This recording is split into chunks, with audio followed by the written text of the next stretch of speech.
নমস্কার বন্ধুরা, সবাই কেমন আছো? সবাই নিশ্চয়ই ভালো আছো।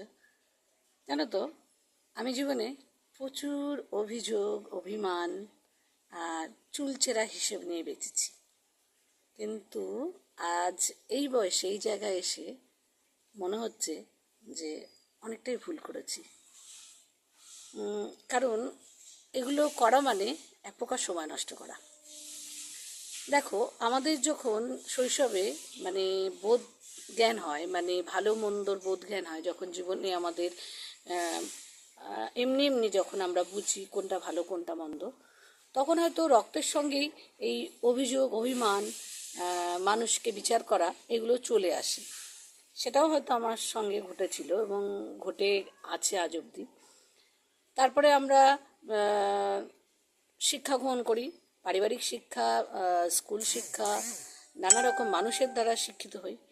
সেই শিক্ষা আমাদের অনেক কিছু বলে, কিন্তু আমরা কি করি, নিজস্বতার মাধ্যমে আমরা চলাচল করি, মানে আমাদের জ্ঞান বুদ্ধি যা বলে আমরা তাই করি। কিন্তু একটা সময় গিয়ে হয়তো আমরা রিয়েলাইজ করি যে আমরা এটা করছি ভুল করছি, ওটা করছি ঠিক করছি। তা আমারও হয়তো সেরাম ছিল, তবে আমার যেটা হয়েছে অনেক দেরিতে হয়েছে।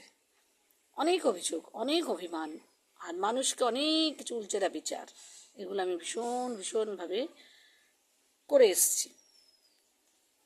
তা আজকের দিনে দাঁড়িয়ে এসে মনে হয় যে কি হবে করে, অভিমান, অভিযোগ, এগুলো চুলচেরা বিচার, এগুলো করে কি হবে? এগুলো করে তো আলটিমেটলি কিছু হবে না।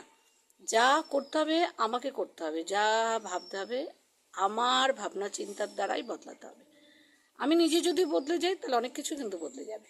আমার চিন্তাধারা যদি বদলে যায় আমি অনেক কিছু ভালো দেখব। আর আমি যদি আমার চিন্তাধারাকে সংকুচিত করে রাখি এবং সেই মেন্টালিটি রেখে দিই, তাহলে কিন্তু আমার ভাব প্রকাশে সেই সবগুলোই চলে আসবে। তবে কি অভিমান থাকবে না, অভিযোগ থাকবে না?